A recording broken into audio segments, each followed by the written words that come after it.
The Shep Naz Podcast begins now. Welcome to the Shep Naz Podcast. I'm Joe, and I'm your host today. And we are continuing a discussion today with Mike Fluhart. We started yesterday talking about the growth of Shepherd Christian School and kind of some of the drivers behind that, some of the things that he's hearing from parents in the community and changes that have happened with Ed Choice. So if you're not familiar with that, go back and listen to yesterday's episode so that you can get up to date on that. But today, Pastor Rob and Mike are both back in studio, and we're going to talk about the proposed expansion of the Shepherd Christian School. So welcome back in, Rob. Thank you. It's good to be here. Thanks for being here, Mike. It's good to see you. Be with you as well. I enjoy talking about the school. Yeah, well. We never knew that. That's no surprise. All right, so today what we're going to do is talk about a proposed expansion to the school. Yesterday we talked about how the school's growing and that we're anticipating about 310 kids, which is 70 more than we had last year. Yes. And last year we were full. So we got 70 more kids we're going to add. We're using several rooms in the current church building as well as classrooms. And the gyms are being used for sports activities and gym class and the cafeteria and all that. Right. So to add 70 kids is going to be a challenge. I think we have it figured out for next year, but we couldn't keep doing that. We can do it for a year. Yeah. And but then there's really no room to grow either, because you even said you had kids on the waiting list for this coming year even. So we've the church board, the school board, has been talking about how to address this growth for a while, and we've come up with a plan to expand the current school building. And when the school building was built 20-some years ago, it was actually built with the idea of expanding. So it's already ready to go. They're just going to tag on to the building that's there. And what we're going to do is add. Why don't you tell us about the classroom space we're proposing to add and all that kind of stuff? Sure. We're going to add. If you look at our building from the air, it looks like a big H.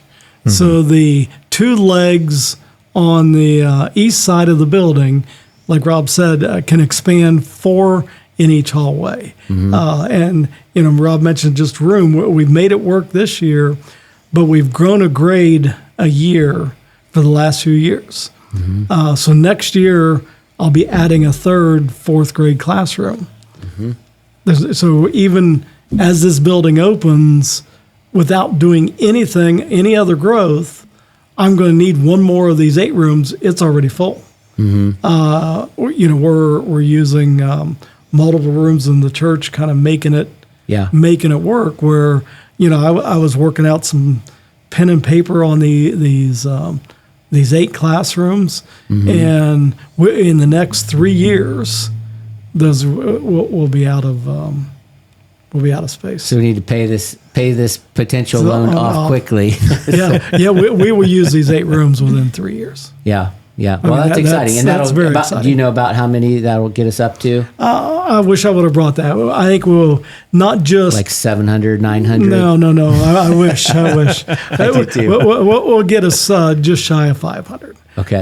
But what I really like the piece of it in my plans or the future plans is at least 1 or 2 of the rooms to be to help with career readiness. Uh-huh. You look in our community today.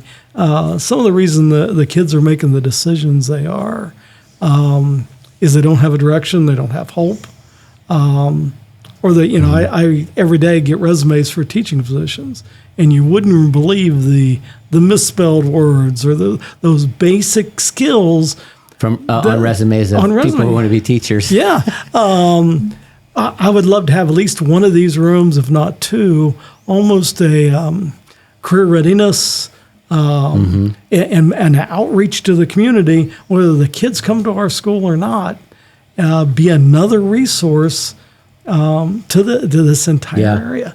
Yeah, well, I'd love, I don't know if this is in your plans, but I'd love, when I was in high school, I had shop class. And it built is stuff with wood and metal and all that. Mm-hmm. And a lot of schools took that away, but now the trades are really coming back. Well, they're really important. And this year we're making a room work. That's a good example. We're making a room work, and they were called shop labs, and we were there. Yeah. Now they're called innovation rooms. Okay. One of these 8 rooms will truly be the innovation lab. that are kids. I've already got 3 carts of tools. But the big difference between you and I's shop, is I've got robots in there, and the kids learn coding. And it's a lot different. I made a screwdriver. Well, that's it. I remember my shop teacher was missing a finger. Yeah. He always uses it as an example of how not to do. Like, you don't do it right, this is what's going to happen to you. And this expansion will let us do that and do it right. You know, we're making a room work this next year. Well, this way, these classrooms, we can do that.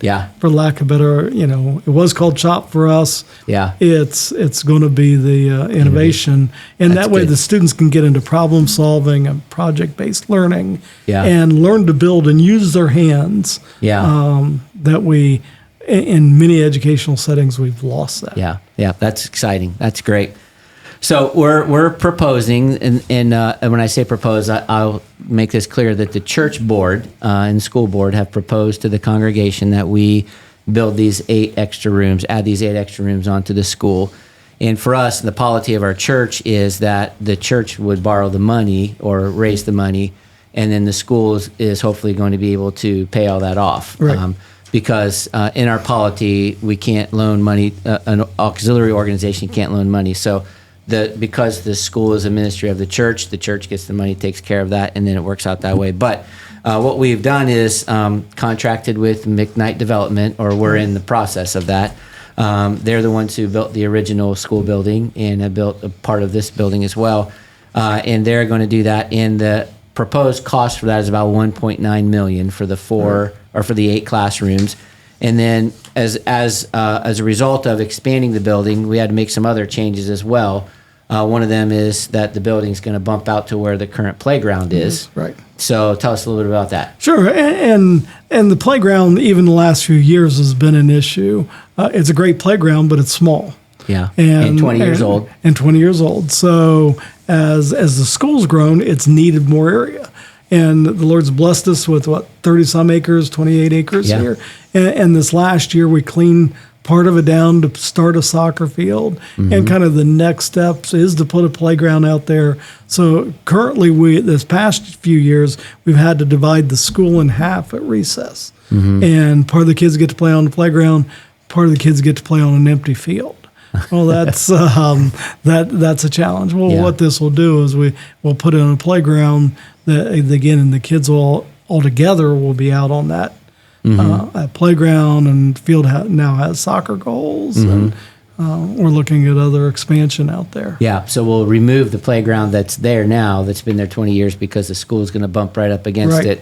And then the idea is to build another playground. And so we've been talking to different playground companies, and that's if you've never built a playground, you would be surprised at the cost to build a playground and all the codes that it has to meet and all that kind of stuff. But we've been working with a couple of companies and have a couple of really nice designs, and so we're planning on putting that in the field, so that'll all be out there and not be back in the corner and all that kind of stuff. So it'll be out there, and it'll be something that the community can use when the school is not meeting as well. And that's a big plus, that it is a playground that all the area kids can enjoy. Yeah, and we've tried to come up with a design that's a little bit different than just the typical playground. So I like what we have been working with, and so hopefully we'll get that there.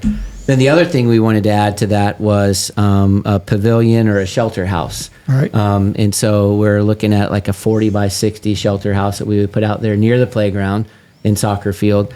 And that would be something that, of course, the school could use, but the church would be able to use that, have picnics and groups and events and classes or whatever out there.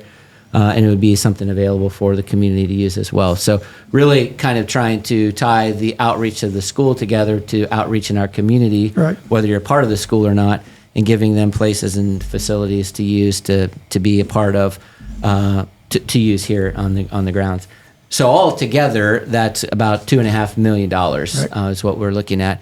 And we've shopped around a lot trying to find some good loan, and we do have a proposal from Union Savings, excuse me, for about $2.5 million. And we'll be voting on that on Sunday. So if you're a member of the church, you'll have the opportunity to vote on that.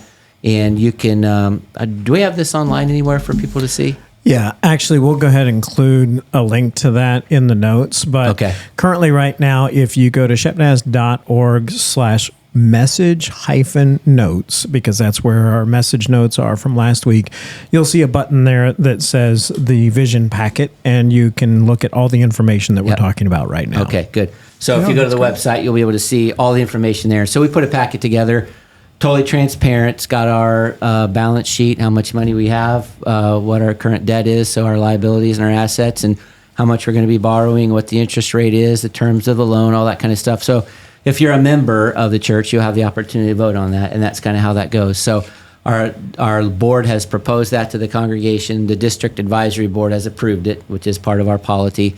And then the last step would be the congregation approving that, if that's what they feel like that the Lord is asking them to do. So we'll be voting on that on Sunday, and looking forward to that. If you do look through the packet, there's also some thoughts from our board members. Several of them kind of chimed in and said, hey, this is why we're making the recommendation that we're making. So not that it's just the opinions that you're hearing here, or that there's from our board members as well, what they're seeing as God's vision for the church and the reason that they feel about this expansion. When we think about the timeline, if we get this approved, if this all goes approved, and we'd sign the contract with McKnight, within the next couple of weeks, this building isn't even going to be ready until next school year, not the one coming, but the 25-26 school year. So that's why this is kind of important. The timing of this is to get it done. We think we can squeeze everybody in for a year, but after that, we're not going to have any. There's no more squeezing to be done. So we either stop growing or we expand the building, and so that's kind of where we are with that. That really is. It's even more dire than that. We would if this building doesn't expand, we'll have to tell somewhere between 20 and 22 families that are currently going, we don't have room for you. Yeah. For the year after that. And we'll not be able to keep adding the grades either. And we'll have to so we'll have to, if you have 3 third grade classes this year and you could only have 2 next year, then you'd have to get rid of some of them. Or the kids going into 4th grade. Yeah. To go from 3 classes to 2 classes. 2 classes. Yeah. That means I'd have to tell all those kids that are currently in the school, and 3rd grade's full. 3rd grade's crazy full. We don't have any. Any room for you. Yeah. So we wanted to just get this information out there to you. If you have any questions, please feel free to contact us at podcast@shepnaz.org. Yes. If I can't answer the question, Mr. Fluhart can answer the question, and we'll get we'll do whatever we can. Totally trying to be transparent, not trying to hide anything. The other really nice thing is that as the school grows, the amount of income grows, but also the expenses grow. But we believe that we have a plan that the school will be able to take care of the entire payment process for the loans, and still have money at the end of the year as well for profit if we can manage the budget well. So we're excited about the opportunity, and the opportunities to expand our outreach ministry to the community and to our school, to the community. So we're excited about this. So if you have any questions, let us know. Anything else you want to say, Mike? I'm excited for this next step. Yeah, great. All right. Well, as you're hearing all of this information, be in prayer about that. For church members, we will be voting on this on Sunday. And actually, you'll be hearing a little more from Rob on his message, and we're going to cover that Monday and Tuesday about kind of the vision for the future and the next generation. So we hope you have a good weekend, and we see you either at Johnstown, Gahanna, or online this weekend. For Pastor Rob and Mike, I'm Joe. Have a great day. This podcast is a production of the Shepherd Church of the Nazarene, Gahanna, Ohio. Email to podcast@shepnaz.org and let us know what you think.